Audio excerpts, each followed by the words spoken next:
பாரு இப்படியே சொல்லிட்டு இருக்காதக்கா. சரியா முடிவெடுக்கல அப்பா அம்மா கிட்ட கேட்கணும், எல்லாருக்கிட்டையும் கேட்கணும்னு. இது என்னோட வாழ்க்கை.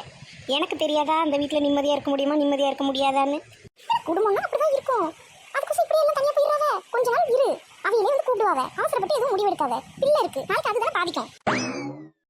அந்த நினைப்பு அவியலுக்கும் இருக்கணும்ல. எனக்கு மட்டும் இருந்து என்ன பிரயோஜனம்?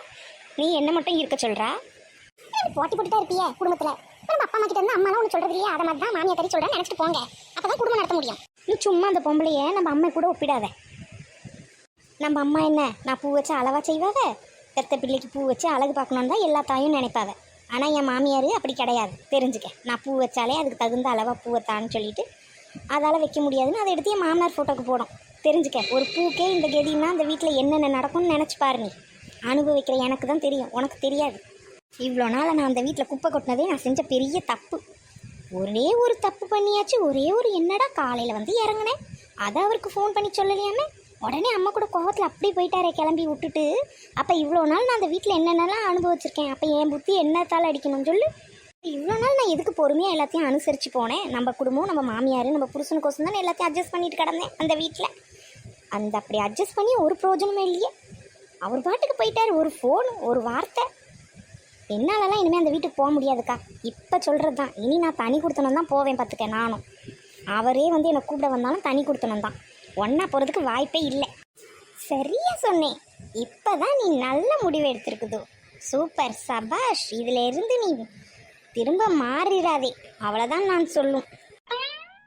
இல்லை சுஷ்மா, நானும் மாற மாட்டேன். இதில் கரெக்டாக இருப்பேன் பார்த்துக்க. நான் முடிவு எடுத்துட்டான்னா அந்த கலை ஒரு வாட்டி, அதுக்கப்புறம் அதுலேருந்து பின் வாங்கவே மாட்டான். பார்க்கலாம், உன் புருஷன் வந்தா நீ மாறுதா மாறலையான்னு அப்பதான் தெரியும். எனக்கு நம்பிக்கை இல்லை. இந்த வாட்டிலாம் நான் கரெக்டாக இருப்பேன் பார்த்துக்க. எவ்வளோ அவமானம், எவ்வளோ விட்டு கொடுத்து போயிருக்கேன் நானும். ஒரு கல்யாணம் ஆகி ஒரு சினிமாவுக்கு போகக்கூடாது.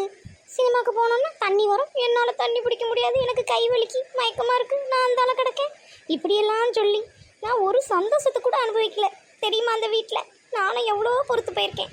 ஒரு சாப்பாடு கூட அந்த வீட்டில் நிம்மதியாக தின்ன முடியாது. சி, எவ்வளோ ஒரு மானம் கெட்டு போய் நான் அந்த வீட்டில் இருந்திருக்கேன். இனிமேல் அந்த ஜென்மத்துக்கும் சரி அந்த மாமியாக்காரி வீட்டு பக்கம் நான் போகவே மாட்டேன். அப்போ சாப்பாடுலாம் சரியாக தராதோமா அவங்க மாமியார் உனக்கு? தரும். அதெல்லாம் என்ன, மதியானம் வடித்த சோறு ஃபுல்லாக மீதத்தை ஃபுல்லாக நான் தான் தின்னணும். நைட்டு பையனுக்கும் அதுக்கும் நல்ல டிஃபன் செஞ்சு கொடுக்கணும். அதை எனக்கு தராது பார்த்துக்கிடுங்க.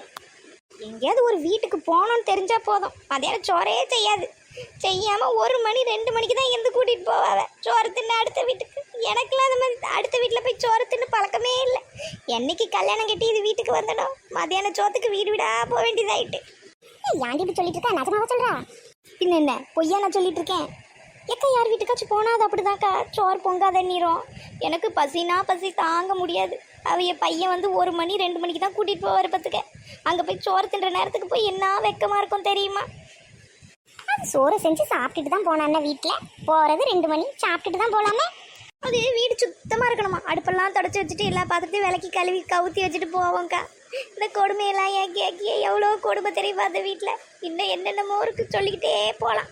அதை ஏன் வேதனையை போட்டு கிளறிய?